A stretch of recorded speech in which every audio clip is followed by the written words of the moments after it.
No.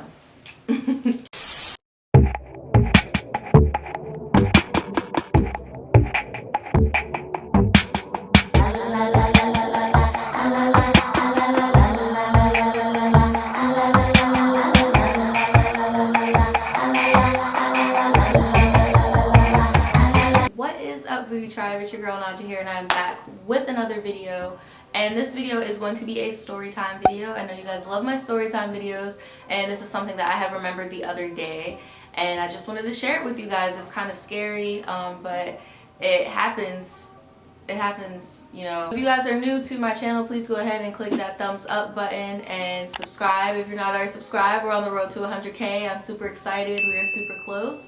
And yeah, I'm just gonna get right on into this story. So this story happened when I was in middle school. I want to say like I was like just getting into middle school though, like 6th grade. I just moved to a new neighborhood.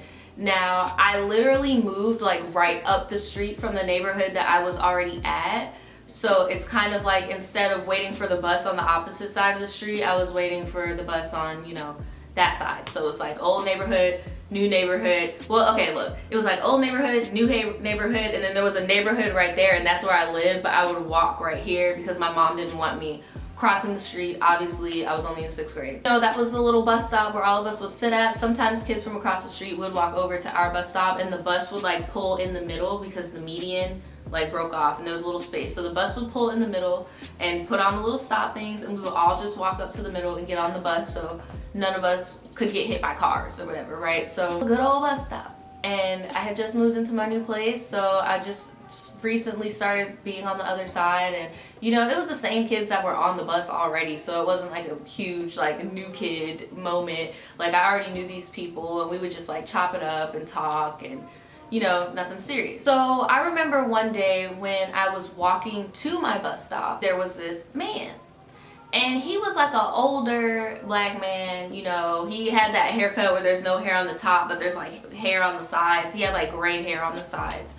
And that's all I really remember that he looked like, to be honest. And he was standing at the mailbox getting his mail, which is normal. That's normal behavior. So I'm walking past him going on my way to school, and the man actually said hey to me. Hey, how are you doing? Now as a kid, like, okay, Naja's social level, the evolution of Naja's social level. When I was like a kid, like elementary, like kindergarten, first and stuff, I was very, very social, super social.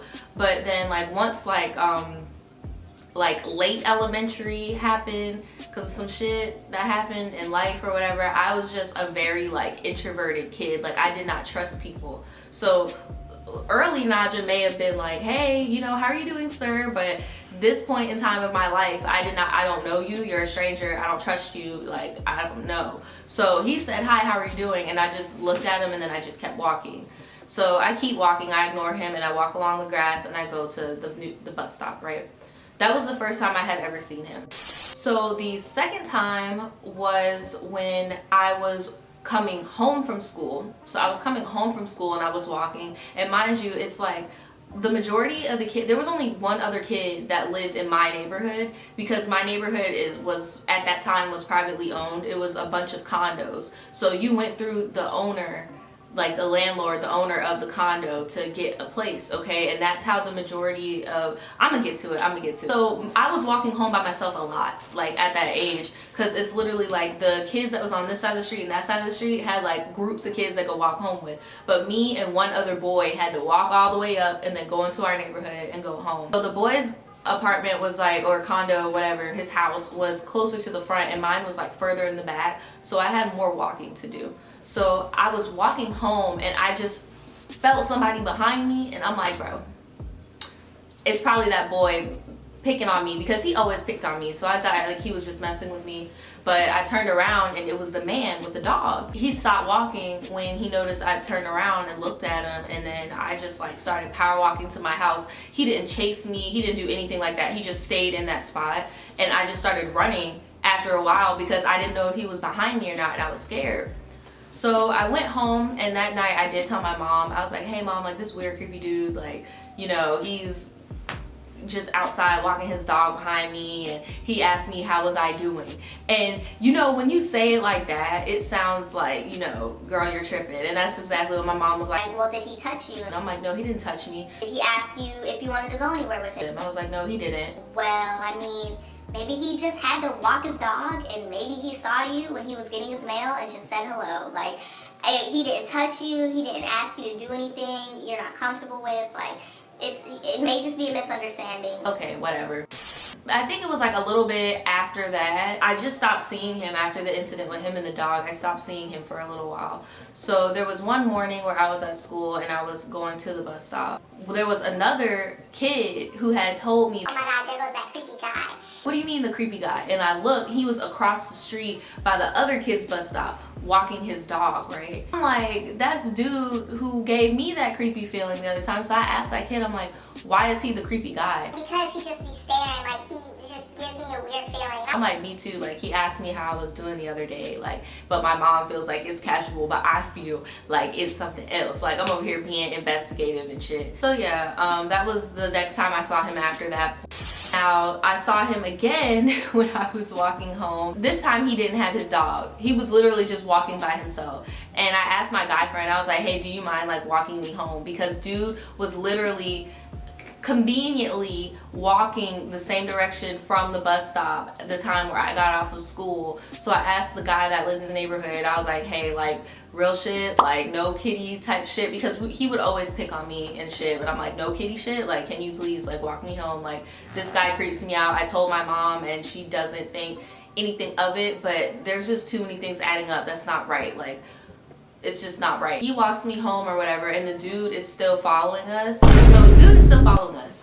And that as we're walking and dude is still following us, that's when my guy friend is like, yo, like, what do I do when I have to walk home? Because like, if I just drop you off, then I walk home by myself. And I was like, okay, good idea. Like, let's just not go to either of our houses. Let's just walk around in circles, and then eventually he'll get bored, right? So we're just walking around in random ass circles, and dude is still following us. And I'm like, what the fuck does he want? And like, I'm getting freaked out, but like the guy who was walking with me, he was like, look, just think about it. Like, he might be bigger than us, like he might be grown or whatever, but like, it's not like he can put us in a van. He doesn't have any weapons on him. He's just literally being a creep following us.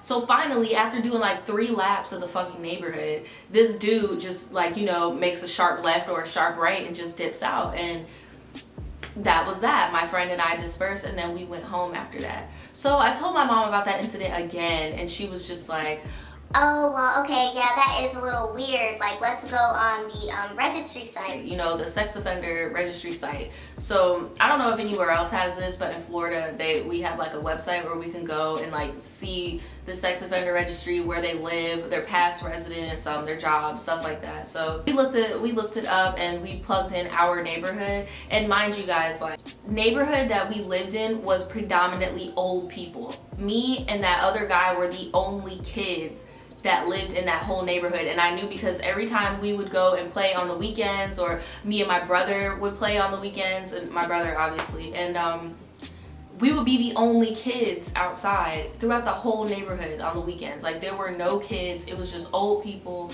that owned condos. It didn't surprise me when that dude's picture popped up on the fucking sex offender website. And I even told my mom, I was like, Mom, this is the guy. Like, this is him. Like, and I just remember being so sure. I was like, Mom, this is him. How is he allowed to live here? Blah, blah, blah. Because, you know, when you get an apartment, like, you're not supposed to, they do a background check.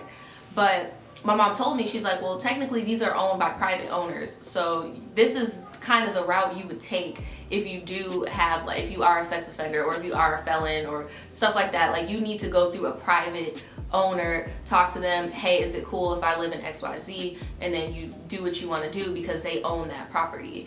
So he may just know somebody and he's just paying them rent. Like, it just is what it is. Well, hey, if you ever feel threatened by him or anything like that, because my mom couldn't drive me to work, she couldn't, drive me to school, she couldn't pick me up from school. Like, she worked a lot just to be able to afford where we were living.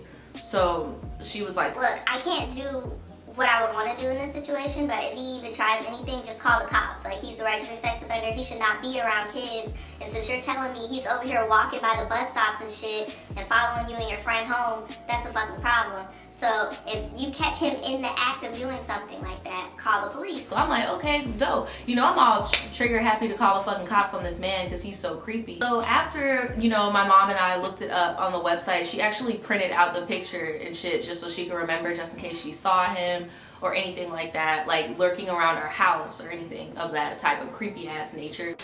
After that, I want to say like some time did pass because it all died down. Like it really did. Like after he followed me and that boy around the neighborhood, like I feel like he knew that warning flags were up. Like, yo, why are you, what the fuck? So it did simmer down. But then one day at the beginning, like when we were waiting for the bus in the morning, I was usually the first person at the bus stop because my mom had to leave for work so early. So when she got up to go to work, I had to get up to go to work, right? I mean, to school. I was usually the first one at the bus stop. So I walk up to the bus stop. Why is this man at the bus stop with his dog? He's just chilling at the bus stop, just chilling there. I see him, so I don't walk all the way up there. I kind of just like get all the way back by the leasing office so at least people can see me. Technically, he wasn't doing anything wrong, but it's just like, bruh, like I know what you are. Like I don't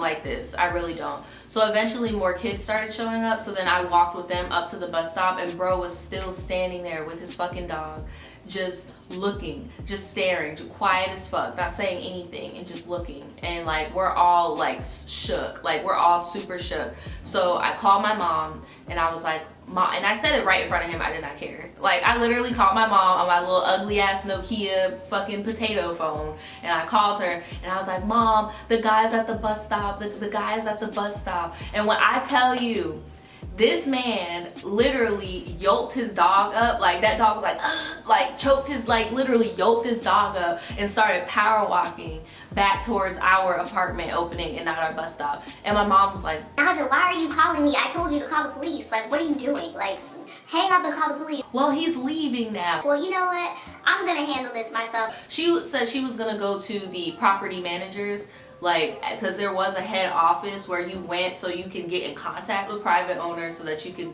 you know, try to get a condo or whatever to rent. I'm gonna go to the property manager and like, you know, talk to them or whatever when I get home from work.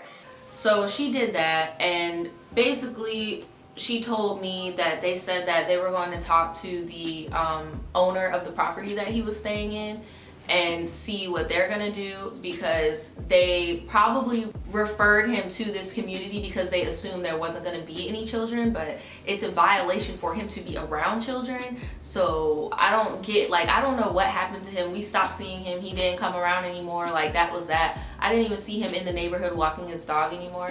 So I'm pretty sure either somebody reported him, I don't know, maybe the owner of the property he was living at was like, bruh, no, like I gave you somewhere to stay and you over here doing fuck shit, like that's not cool. Either that happened, or maybe he felt like he made his spot too high and he had to leave. But I never saw that dude again. I don't know, that shit is just really sick to me.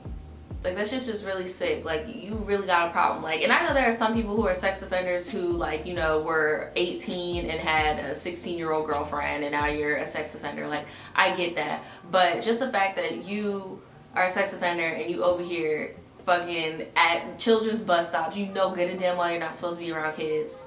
You at children's bus stops, you doing little petty ass things just to be around kids.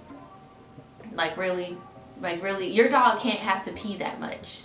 Like he had a big ass lab, like a golden lab. Like what?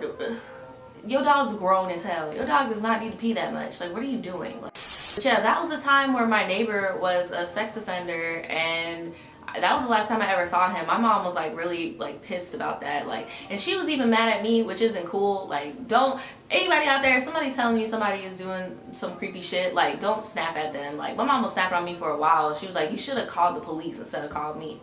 Like, if you should have called the police, shouldn't have called me, and you shouldn't have yelled to the fucking heavens that this man is at the bus stop. But that was the only thing I could think of. Like I was scared, and I don't know.